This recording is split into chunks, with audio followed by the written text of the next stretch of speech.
les funérailles de María Paz Fuentes Fernández ont été assez particulières. Alors que certains s'arrangent pour préparer une atmosphère propice au deuil et sublimer la mort de quelque manière que ce soit, la priorité de María était tout autre.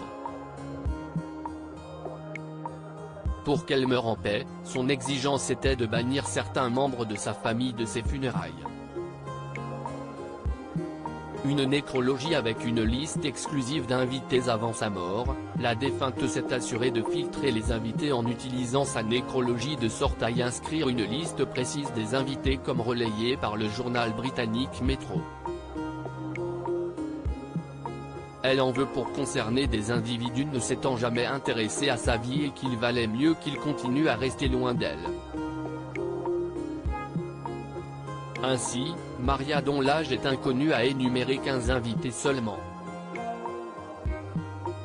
Une nécrologie devenue virale depuis que cette nécrologie a été publiée dans le journal local espagnol, El Progreso de Lugo. Les mots de María se sont rapidement propagés sur Internet.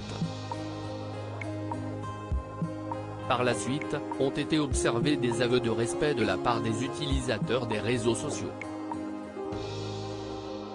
En effet, ces mots lui ont valu d'être dépeinte comme étant une femme courageuse par des personnes admiratives. Ces dernières ayant été touchées par l'étendue de sa transparence et sa façon de libérer son esprit tourmenté. Cependant, María n'a pas échappé à des commentaires plus amers. Parmi les témoignages de respect et compassion écrits sur Twitter, on retrouve des propos d'utilisateurs touchés par la nécrologie de la défunte. Mon respect et mon admiration pour Madame María Paz, reposez en paix. S'ils l'ont laissée seule au cours de sa vie, ils peuvent disparaître avec leur hypocrisie et bien loin de ses funérailles. Cette dame leur a donné une grande leçon en les remettant à leur place. En revanche, d'autres commentaires déplorent l'approche de cette femme en la trouvant honteuse et en affirmant qu'elle est décédée en femme malheureuse et méchante. Pour un autre, María n'a fait que se garantir une mort amère en voulant exclure les invités. L'une des manières les plus tristes de mourir à vrai dire. Écrit-il. La rancune et ses conséquences. Le sentiment de rancune naît de blessures qui n'ont manifestement pas pu cicatriser. Un sentiment d'humiliation, un conflit ou une injustice peuvent être à l'origine de cet état d'âme, suite auquel un profond désir de vengeance se nourrit. Contrairement à la colère, en intériorisant la rancune, cette dernière se nourrit d'elle-même et des souvenirs du passé. Seulement, elle est à terme, néfaste pour l'individu qui en fait l'objet.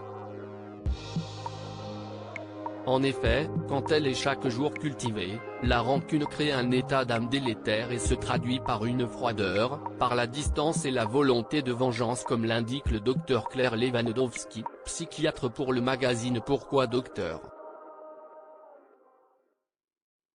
Il conviendra à la personne de s'en émanciper pour retrouver la paix intérieure car avec le temps, la surcharge émotionnelle intériorisée peut provoquer les troubles suivants, le stress, les maux de tête, la dépression ou encore les troubles du sommeil.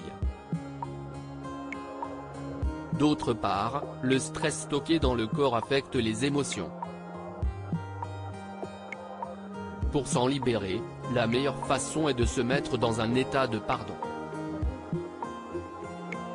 En reconnaissant la légitimité du sentiment de vengeance, il faudrait être en mesure de composer et de retrouver une énergie positive pour aller de l'avant.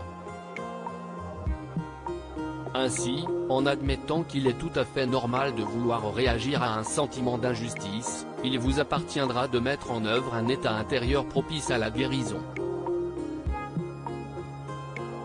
Pour y parvenir, vous pouvez établir un dialogue avec la ou les personnes concernées malgré votre douleur. Mais si cela s'avère irréalisable, armez-vous d'un stylo et utilisez un papier en tant qu'exutoire. Inscrivez noir sur blanc vos pensées en exprimant spontanément vos émotions pour vous permettre d'avancer.